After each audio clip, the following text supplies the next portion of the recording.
Շնորհակալ եմ։ Շնորհակալություն, պարոն նախարար, հարգելի գործընկերներ,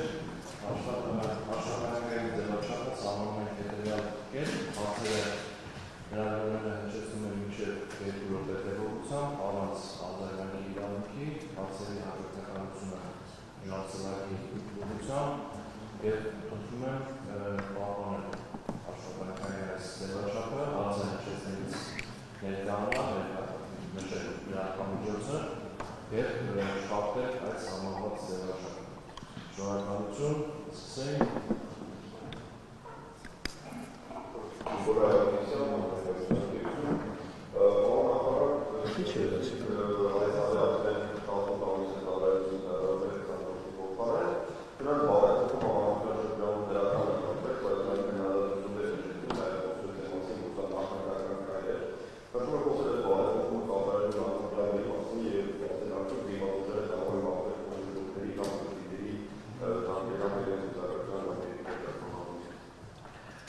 Շնորհակալ եմ կարևոր հարցի համար, իրականում ես նախկինում առիթ ունեցել եմ սրա մասին խոսելու, այդ թվում նաև ազգային ժողովում, տարբեր ձևաչափի հարց ու պատասխանների շրջանակներում, պիտի նշեմ եւ նշեցի նաև իմ նախաբանում, որ սա մաս է կազմել 2021-26 թվականի կառավարության ծրագրի, բայց իհարկե դրա կենսագործումը մեծապես կախված էր մեր բարեփոխումների արդյունքներից եւ դրա բառ օրինակը ես ներկայացրեցի, Պաշտպան Հայրենիակ ծրագիրն է եւ նաեւ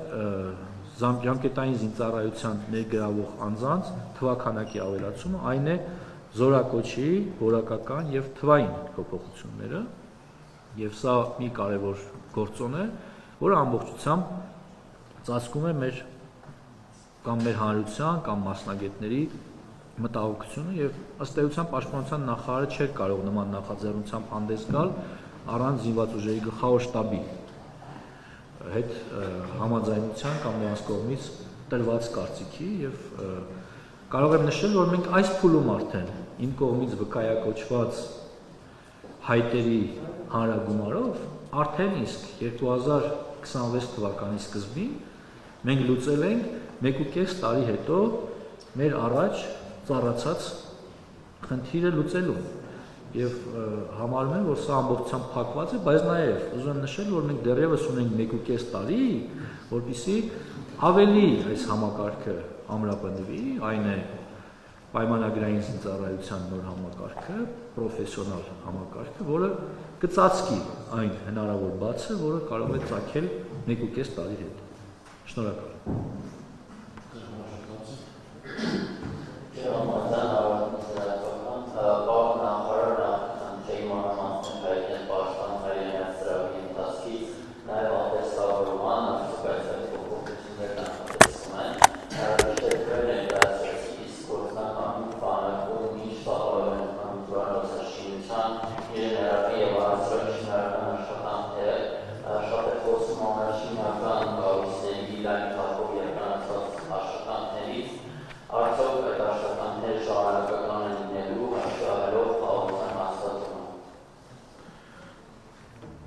Շնորհակալ եմ։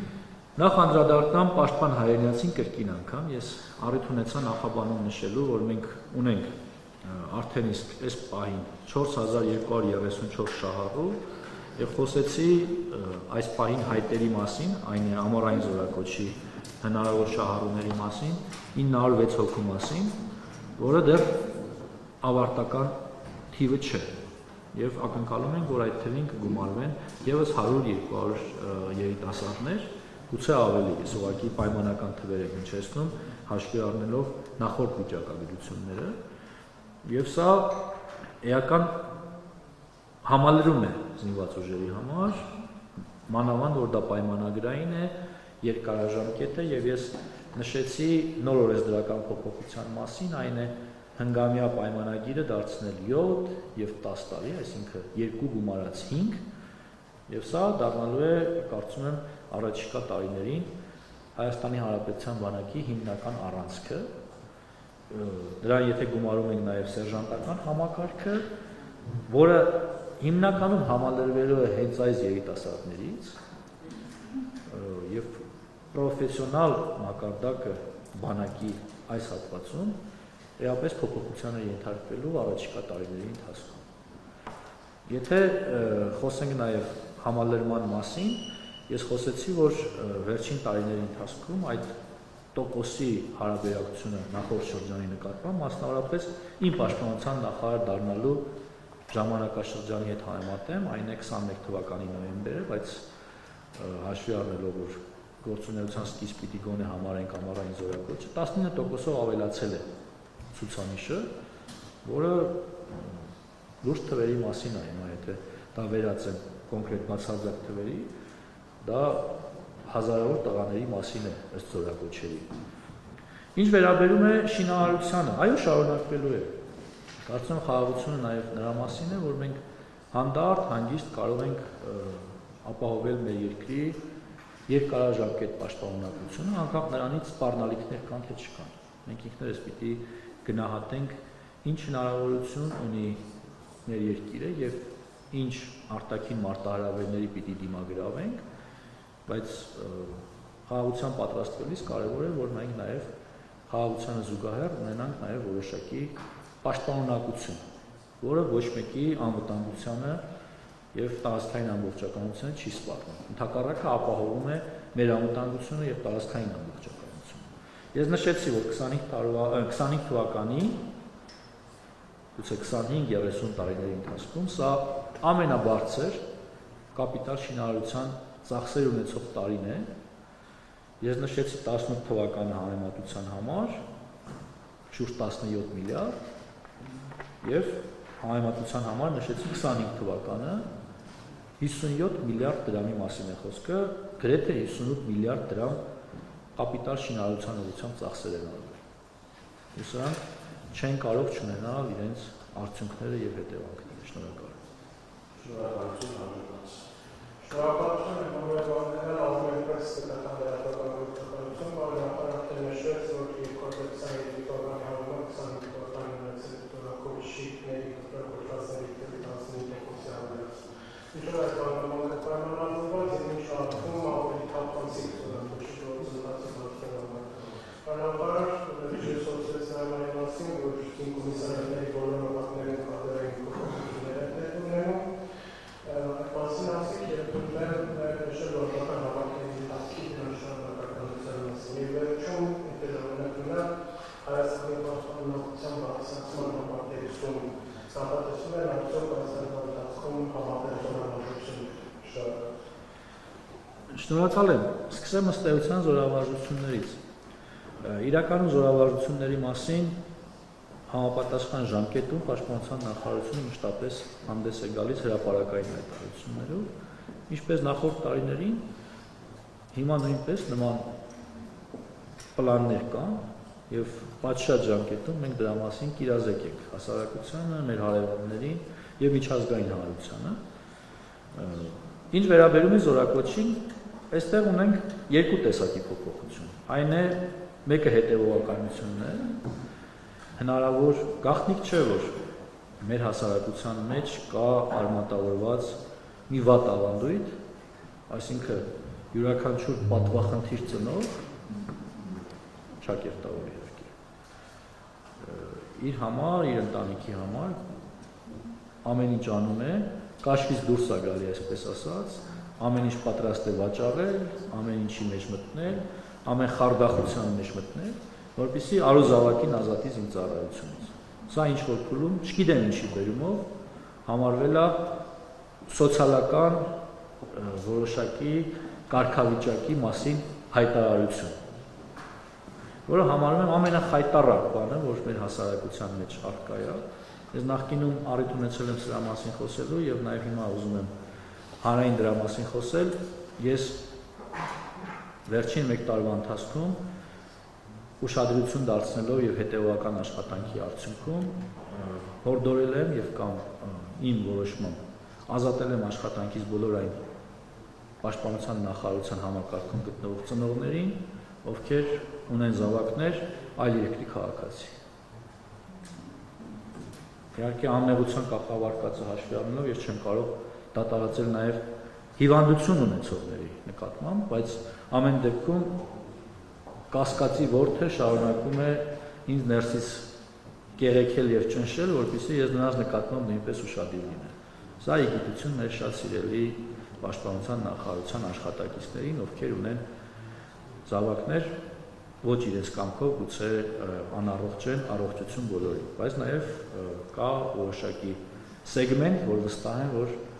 իրական հիվանդության ոչ մի ավերտ չունի։ Սա հանրային խնդրեմ է, սա իմ խնդրեմը չի։ Սա ձեր խնդրեմն է։ Զանգվածային լրատվության հարգելի մասնակիցներ եւ լրատվամիջոցներ։ Խնդրում եմ այս հարցում մեզ օգնի։ Ձեր ուշադրությունը հիմնականում սևեռված է այլ ուղղությամբ, բայց ես կօրդորեմ, որ սա համարեք ազգային անվտանգության խնդիր եւ սրա նկատմամբ ունեցեք հետեւականություն եւ իմացեք, որ այս հարցում ես ձեր ամենամտերիմ դաշնակիցն եմ, եթե անգամ ամենաանդիմադիր լրատվամիջոցի մասին է խոսքը։ Կարող է ինձ ամեն օր հայհոյեք կամ իմ գործունեությունը վատաբանեք, բայց եթե այս հարցում ինձ համապատասխան ինֆորմացիա կդառնաք իմ դաշնակիցը այս հարցում, իմացեք, որ ես ձեր գործընկերն ու դաշնակիցն եմ, որովհետև ես նման բաներ ուղղակի չեմ կարող հանդուրժել։ Եվ սա այն հիմնական սողանցքն է, որը փակելով, հիմա տեսեք, նախկինում նաև դուք եք գրել դրա մասին, շատ մարդկանց զավակներ կամ ուղղակի իրոք հիվանդ մարդիկ ազատվել են այսպես կոչված գլխուղեղի կիստայով։ Սա այն հայտնի հիվանդությունն է, որը մարդկանց ուշադրության կենտրոնում է եղել։ Բայց սա ավելի զարգացել է տեխնոլոգիայի զարգացման բերումով, այսինքն մարդիկ գնացել եւ ամենափոքր խնդիրը ֆիքսել է, ընդ որում ոչ մեկ չգիտի, մենք չենք փորձաքնվել, կարող է պարզվի այդ թվում նաեւ ձեր շրջանակներում գտնվող ծառայած մարդիկ, ձեր եղբայրները, ձեր ամուսինները, զավակները ծառայել են գուցե այդ խնդիրը ունենալով։ Եվ մենք այս փոփոխության բերումով միայն հարյուրավոր երիտասարդների կարողացել ենք զորակոչել, առողջ երիտասարդների մասին է խոսքը։ Զորակոչել ենք բանակ։ Եվ սա ունեցել է էական փոփոխություն մեր թվերի վրա։ Բայց սա վերաբերում է նաև բազմապիսի այլ հիվանդություններին եւ ամեն տարի 404 որոշման մեջ մենք որոշակի փոփոխություններ ենք կատարում, մոնիտորինգի ենթարկելով նախորդ տարվա հիվանդությունների ավելացման տենդենսը։ Պատկերացրեք, երբեմն լինում են դեպքեր, երբ կառավարության որոշման ցանկում հայտնվում է հիվանդություն, որը բանակ զորակոչելու ենթակա է, նախորդ տարվա հետ համեմատում ես, 80%-ով այդ հիվանդությունը հաջորդ տարի պակասում է։ Սա ինչի մասին է։ Առողջացա, հուժվեցին մի անգամից բոլորս։ Իհարկե դա նրա մասին է, որ դա եղել է սողանցք, որը մենք փակել ենք մեր հետևողական աշխատանքի արդյունքում։ Շնորհակալ եմ։ Termine Carpetan հայկական ժամանակ պարոն Տերևի Մարտին մասնաբաժանված պատասխանատվություն խոսում նոր զինվորական համազգեստի մասին, բայց ժամանակ մասնակցի քննիչն է փոխվում եւ ինչու եւ արդյոք ինեւե ազատ վաճառ եւ նաեւ վարժական համակարգերի մասով 25-օրյա ծառայության մասին կունենան խոսել, թե նաեւ ինչու դրանք երկրորդ 25 օր, այսինքն բողոքներն շատ եւ հիմա մասնակցողների թիվը արդյոք շատ է զիգոն է մասնակցում, թե հակառակ ուզալողների թիվն է շատ, այդ մասով ինչ տվյալներ կան վարորդների նկատմամբ եւ նաեւ ինչ պատիժ են նախատեսվում։ Եվ արդյոք 25 օրվա ընթացքում հնարավոր է անցածը հիշել եւ նոր ընդդիմություններ նաեւ ձեռնել։ Ուրեմն 25-օրյա հավաքների մասին։ Նախ սա ես համարում եմ կարևոր ինստիտուտ, բայց սա նաեւ ես պիտի կապեմ տարածքային պաշտպանության զորքերի ձևավորման հետ։ Հիմա մենք ունենք տարածքային պաշտպանության եւ տեղական ինքնապաշտպանության համակարգ, տեղական պաշտպանության ներողություն համակարգ, որը ենթադրում է նախկին այսպես կոչված աշխարհազորի փոփոխված տարբերակներ, տեղական պաշտպանության համակարգը, սրանք դարձել են մի կուր համակարգ, որը ենթադրում է, որ մենք խաղաղ ժամանակաշրջանում ունենք ձևավորված բրիգադային օղակներ, որտեղ կա կայուն սպայական կազմ, մինչև վաշտ օղակ։ Եվ երբ 25-օրյա հավաքի մասնակիցը գալիս է վարժական հավաքի, ինքը արդեն իսկ ունի կայուն գումարտակ եւ կայուն բրիգադ, որի խնդրի շրջանակներում նա նախ սկզբնական շրջանում վերհիշում է կարճ ժամկետում, 10-օրյա ժամկետում վերհիշում է իր նախկինում ունեցած հմտությունները, այնուհետև անցնում է հիմնականում 14-օրյա սահմանային ծառայություն եւ որով նաեւ հստակեցնում է այն ուղղությունը, որտեղ պոտենցիալ երկրի առաջ ծառացած մարտահրավերների ժամանակ կարող է ինքը համալրել որպես պահեստազորային։ Սա կարևոր է այն համատեքստում, որ մենք ունեցել ենք խնդիրներ դեռևս 44-օրյա պատերազմի ընթացքում, երբ մարդկանց այդ հոսքը ճիշտ չի կառավարվել, հաշվի առնելով տարբեր հանգամանքներ, այդ թվում նաև քանի որ սպայակազմը նույնպես համալրվել է պահեստազորից։ Մենք հիմա ունենք կայուն համակարգ, որտեղ բերումներ դնում ենք մեր 25-օրյա հավաքի մասնակիցներին, եւ ինչու 25 օր, որովհետեւ 25 օրը ավելի տանելի է աշխատող, կյանքից կտրվող մարդու համար, քան 3 ամիսը, որովհետեւ 3 ամիսը էապես նրանց գործունեությունը որոշակի խաթարում էր հանկարծ լինենք։ Հիմա այդ հարցը ըստ էության փակվել է։ Ինչ վերաբերում է համազգեստին, երբ մենք կավարտենք արդեն զորային փորձարկումը եւ վերջնական հաստատում կունենա նմուշը, ես նախատեսում եմ ազգային ժողովում հանդես գալ օրենսդրական նախաձեռնությամբ, որով այդ տեսակի համազգեստը կարգելվի, վաճառել, այսինքն հնարավոր չի լինի գնել խանութում։ Այսինքն չի կարա ձեր եղբայրը զանգի ձեզ բանակից, ու ասի գիտեք համազգեստս մաշվելա, մի հատ համազգեստ արեք ինձ ուղարկեք։ Չի լինի նման բան։ Համազգեստը երբ մաշվի, մենք պիտի դրա խնդիրը լուծենք։ Ըստ էության հիմա էլ կարգով այդպես է, բայց կան որոշակի հարցեր, որն էլ մեզ մղել է խնդիրը այս կերպ լուծել։ Շնորհակալ։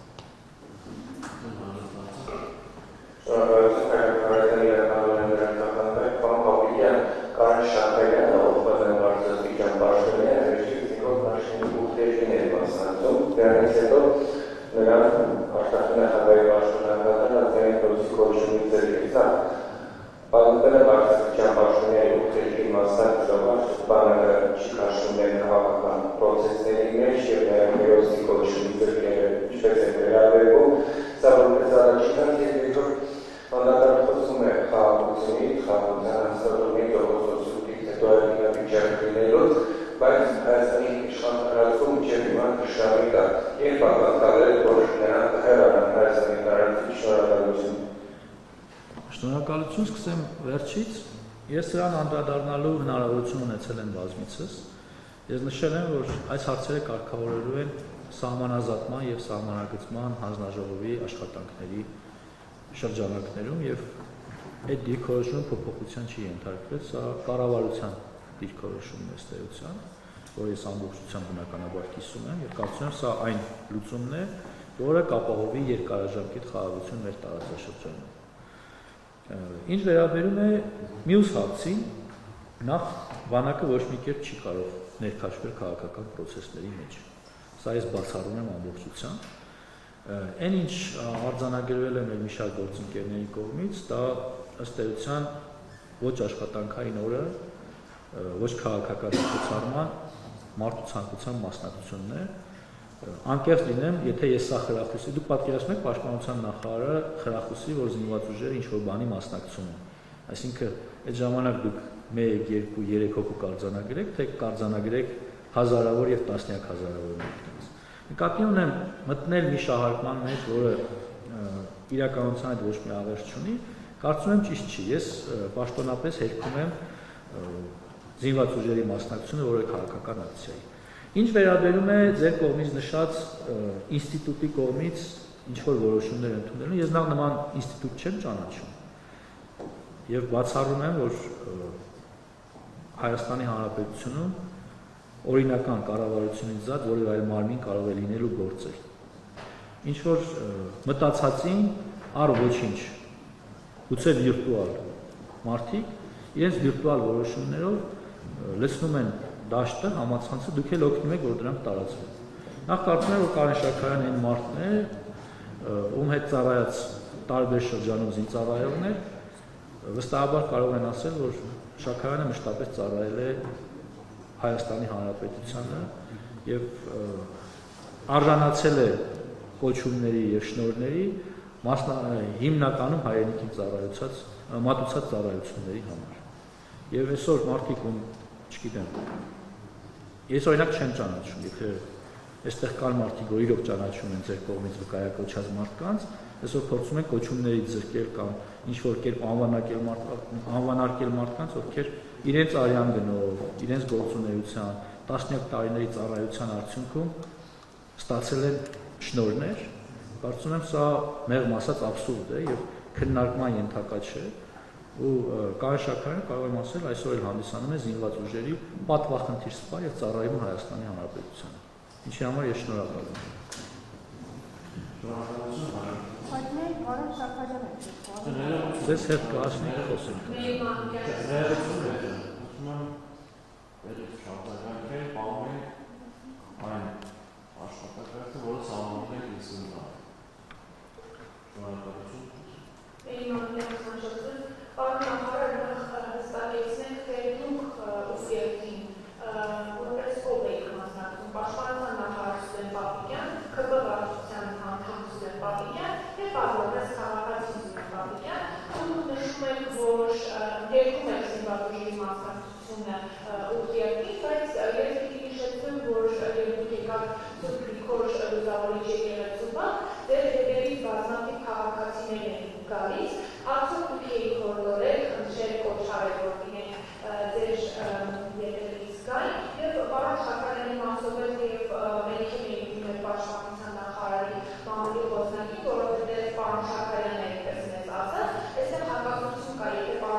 Շնորհակալ եմ։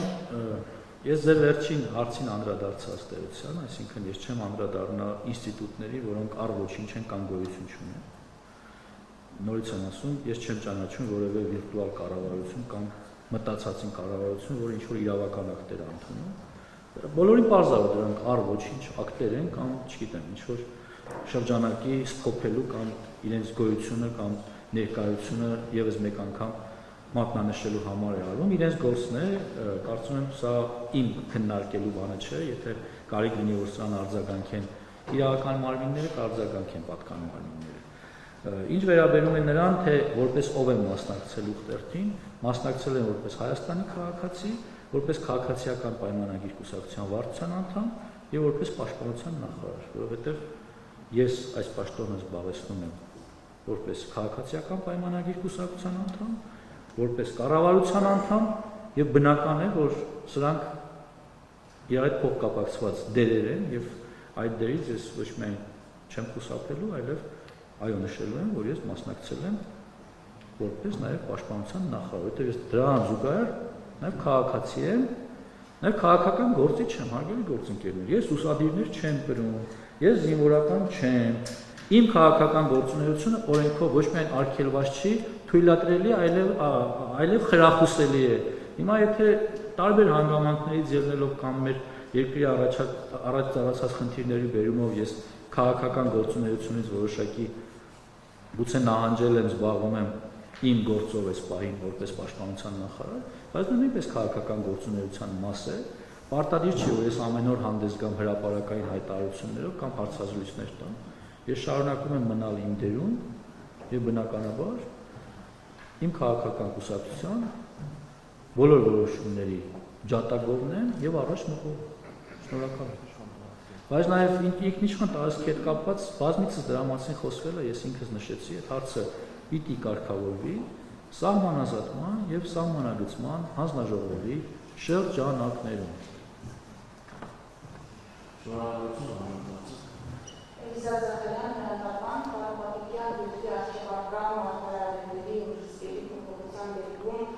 այսօր իրավեշտությունների պլանները եւ որ ներկայացնեն կարգախոսություն ասելով որ դեպքերի մարտահրավերները շնորհիվ դրանց որ կարծեն զինվորները զինվորական կրթություն ապաշնությունները կտրված իրականությունից որովհետեւ ադրբեջանական շրջանում է սպառազինվել դեպքերի հաստատական դեպքի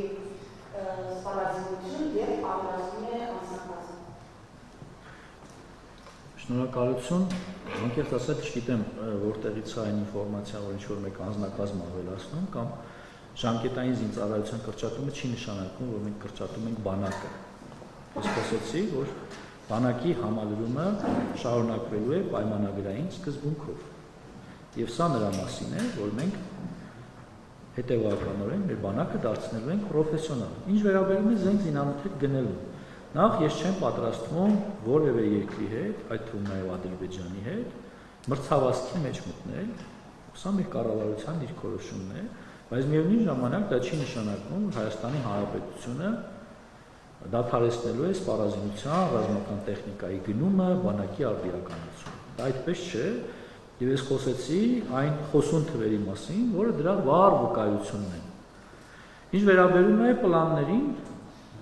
պլաններ A, B, G միշտ զինված ուժերը ունենում են,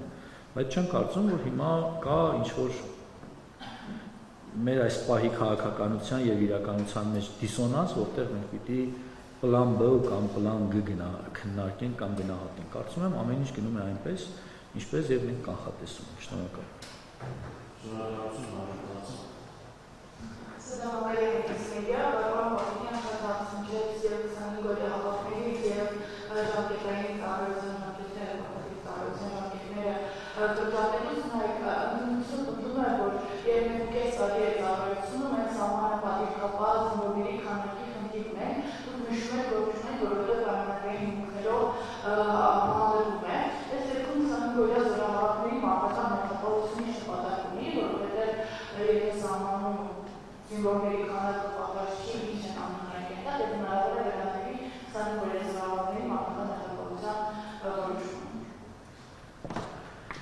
Ոչ չի կարող դա վերանայվել, որովհետև ես նշեցի, որ նախորդ փորձը ցույց է տալիս, որ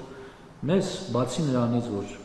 25-օրյա վարժական հավաքների ժամանակ պետք է մեր պահեստազորին հիշեցնել իրենց նախկինում սովորածը, այլև պետք է այդ մարդկանց տեղում ցույց տալ իրենց ծառայության բնույթը եւ ձևակերպել նաեւ խնդիրները։ Այսինքն հիմա հակադրության մեջ դնել դրանք դա իրականության հետ ոչ մի աղերս չի ունենա։ Մենք ստիպված ենք նաեւ նախորդ փորձը հաշվի առնելով գնալ այս ճանապարհով։ Այլ կերպ դա հնարավոր չի։ Չենք կարող ուղղակի։ Եվ ինչ էր հարցը մյուս։ Այո, մեր մշտական զորամասերը հնարավորություն են ստանում հանգստանալու, ատեստավորվելու, մարտական պատրաստությամբ, պատրաստականությամբ զբաղվելու։ Շնորհակալ եմ։ Ժողովուրդը ջերմակները, պարոն Պապիկյան 2023 թվականի հունվարի 19-ին տեղի ունեցավ Հայաստանի Հանրապետության 1500 զինվորական կաթսայանի երգը։ Ուզում եմ հարցնել այս 15 մահվանից, զինվորական մահվանից հետո, որը հետևություններ արել այդ ով էր մեղավորվել չի։ Սրանց զուգահեռ բարբերաբար հնչեցնում է, որ խաղաղ պայմաններում մենք զոհեր չենք ունեցել, սակայն մահերը նախորդ տարի 2-10 են ասում։ Հետաքրքիր է, այս մահերի քաշ է պաշտպանության նախարարությունը, դուք քաշեք այս մահերի հետ։ Երկրորդ հարցը ուզում եմ ձեզ նշում եք, որ պաշտպանության նախարարության աշխատանքները կազմել աշխատանքից այն դեպքում, որ նրանց երեխաները եղել են երկրի քաղաքացիներ։ Իսկ քննել է կարծոք այն պետական պաշտոնյաների գործերը, որոնք չեն ծառայել նրանց երեխաները չեն ծառայել, դուք ինքներդ հաղթանակի տակ բերեցիք հիվանդության բանակից ազատվելու հանգամանքը։ Նրանց գործընթացները այս դեպքում ձեզ կարող են տալ, օրինակ գյուղական շտարած պաշտոնավորների եւ նրանց շտարած երեխաների ցանկը։ Գուցե այդ փոխանցը քննել է հանգամանքը։ Փոխանցեք, իհարկե քննողը ես չեմ, ես քննող մարմին չեմ։